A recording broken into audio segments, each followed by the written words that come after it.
Shalom adik-adik semuanya, selamat pagi. Seperti biasa ketemu lagi di hari Minggu. Tadi kita udah memuji muliakan nama Tuhan, udah menyembah Tuhan. Sekarang waktunya kita untuk mendengarkan firman Tuhan. Seperti biasa, sebelum kita mendengarkan firman Tuhan, kita mau berdoa dulu. Semua lipat tangannya, tutup matanya. Mari kita bersatu dalam doa. Tuhan, terima kasih Yesus, terima kasih Tuhan atas kebaikan-Mu, kami boleh ada sampai pagi hari ini, semua karena pertolongan, kemurahan-Mu. Tuhan, sebentar kami mau mendengarkan firman-Mu, kiranya Tuhan yang boleh siapkan hati, telinga, dan pikiran kami, untuk kami boleh mendengarkan firman Tuhan dengan baik.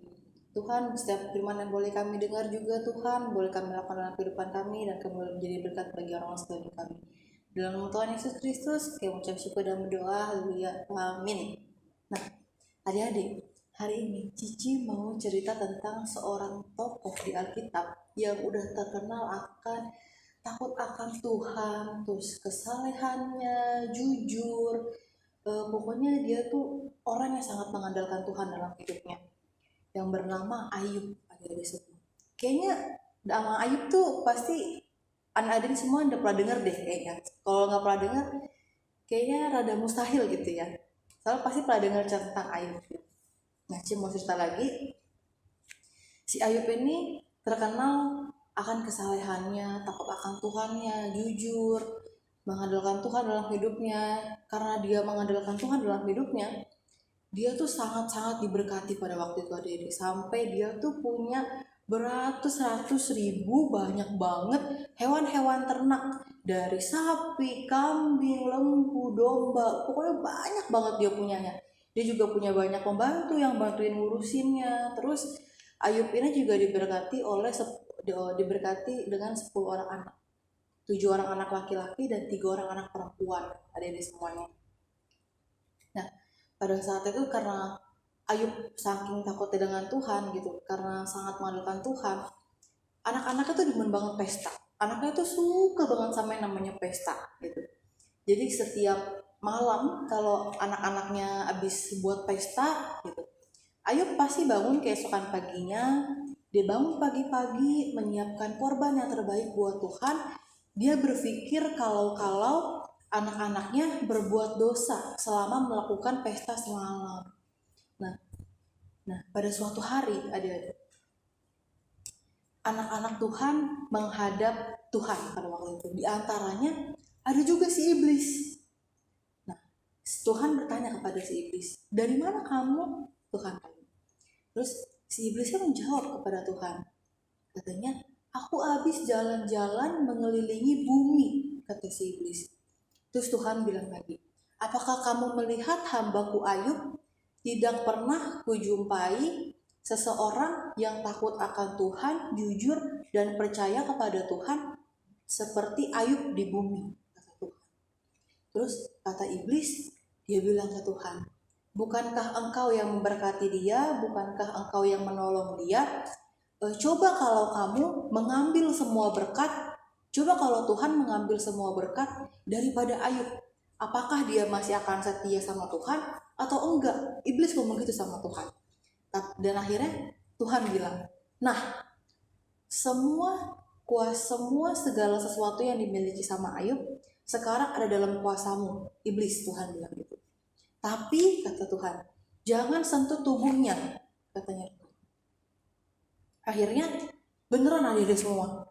Si iblis dalam waktu semalam aja, satu malam nih, pas kita tidur bangun lagi, itu semua hartanya Ayub habis, dari semua hewan ternaknya, semua binatang-binatangnya, semua pembantunya, sampai 10 orang anaknya pun semuanya mati habis aja di semua. Sampai tinggal Ayub seorang doang sama istrinya. Gitu.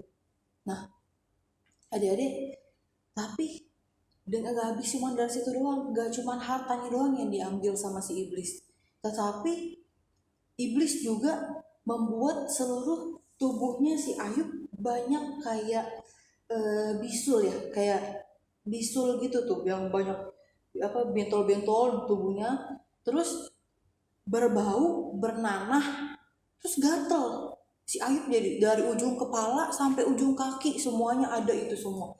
Sampai saking gatelnya ya dari semua. Ayub itu ngegaruknya bukan pakai tangan lagi gitu, enggak. Tahu nggak pecahan kaca tuh yang beling yang tajam itu dipakai buat nggaruk badannya sampai semua badannya itu pada berdarah semua buat digaruk pakai beling itu kaca itu saking gatalnya si Ayub. Tapi setelah Ayub mengalami penyakit itu ada di semua, dia menderita selama 7 hari 7 malam, dia kayak gitu ada di badannya, sampai semua orang-orang menjauhi dia karena semuanya jijik dan bau gitu. Sampai akhirnya, tetapi kita yang mau baca dari Ayub adalah saat ini ya, jadi selama Ayub dicobai, Ayub kehilangan semua hartanya, Ayub kehilangan segalanya yang dia punyai, terus Ayub ditimpa penyakit seperti bisul tadi itu. Ayub gak pernah Ayub gak pernah eh, Ayub gak pernah mengutuk Tuhan. Ayub gak pernah menyalahkan Tuhan pada saat itu. Apa yang dilakukan Ayub pada saat itu adalah Ayub boleh sujud, Ayub boleh menyembah Tuhan pada saat itu. Ayub bilang, aku lahir telanjang, aku akan kembali ke dalamnya, dibilang. Terus Tuhan yang memberi, Tuhan yang mengambil, terpujilah nama Tuhan. Ayub hanya bilang gitu, maksudnya adik-adik, ketika Ayub lahir gak bawa apa-apa. Maka ketika Ayub kembali kepada Tuhan, Ayub juga gak bawa apa-apa. Dan Ayub juga tahu segala sesuatu yang dia punya, semua harta yang banyak dipunyai oleh Ayub, itu karena dikasih oleh Tuhan. Jadi ketika semua dikasih sama Tuhan, Tuhan juga yang berhak ngambil. Dan Ayub juga tahu hal itu. Makanya Ayub bilang, terpujilah nama Tuhan. Dan pada saat itu, Ayub berhasil melewati pencobaan yang dialami oleh iblis karena diizinkan oleh Tuhan, adik-adik semua. Tanpa menjauh dari Tuhan, tanpa pergi dari Tuhan, tanpa mengutuk Tuhan, tanpa bertanya kepada Tuhan, Tuhan ini kenapa sih gitu. Ayub gak ngelakuin itu, adik-adik semuanya. Si Ayub hanya mencoba berserah sama Tuhan. Ayub hanya berdoa, Ayub hanya tetap menyembah Tuhan seperti biasa karena dia tahu Tuhan luar biasa. Tuhan yang dia sembah itu Tuhan yang ajaib, yang sangat-sangat luar biasa dalam hidupnya Ayub. Dan Ayub sangat percaya hal itu, adik-adik semua, karena dia percaya akan kebenaran dalam Tuhan. Yang kita boleh pelajari dari kisah Ayub adalah kita boleh tetap bersyukur, adik-adik, walaupun kondisi apapun dalam hidup kita terkadang rada sulit ya, susah untuk bersyukur gitu, susah untuk berterima kasih sama Tuhan. Tetapi kita mau belajar seperti Ayub, walaupun dalam kondisi yang sulit pun kita harus tetap mengucap syukur, harus tetap berterima kasih sama Tuhan, karena Tuhan telah memberikan segala sesuatu yang terbaik buat kita. Kita hanya perlu berserah, berdoa, dan berusaha lebih baik lagi. Jadi kalau misalkan nilai ujiannya jelek, tiba-tiba padahal udah belajar gitu, kita tetap percaya aja sama Tuhan, adik-adik semua, tetap bersyukur aja gitu, nilainya cuma segitu gitu. Tapi kita juga harus tetap belajar lebih giat lagi, dan juga jangan lupa untuk selalu berdoa ya dari semuanya. Cici tekanin itu di saat-saat yang sekarang, Cici juga tahu bukan saat-saat yang mudah gitu ya, walaupun kita juga udah bosan gitu ya di rumah terus gitu kan, gak ngapa-ngapain gitu. Nah tapi kita tetap harus bersyukur sama Tuhan, kita masih bisa makan enak, masih bisa sehat, masih bisa kuat, semua karena kebaikannya Tuhan dalam hidup kita, adik-adik. Nah, Cici nggak panjangin firman Tuhan, Cici nggak mau ngomong panjang lebar lagi tentang Ayub. Cici cuma sampai sini aja. Semua lipat tangannya, tutup matanya, madep satu dalam doa. Tuhan, terima kasih Yesus, terima kasih Tuhan atas kebaikan kemurahan-Mu. Kami boleh ada, kami boleh sehat, kami boleh kuat. Sampai pada pagi hari ini semua karena pertolongan penyertaan-Mu. Sekarang Tuhan, kami mau beraktivitas kembali, kiranya kami butuh penyertaan, pertolongan, perlindungan daripada-Mu Tuhan. Untuk kami boleh beraktivitas dengan baik, untuk kami boleh menjadi berkat bagi orang-orang sekeliling kami.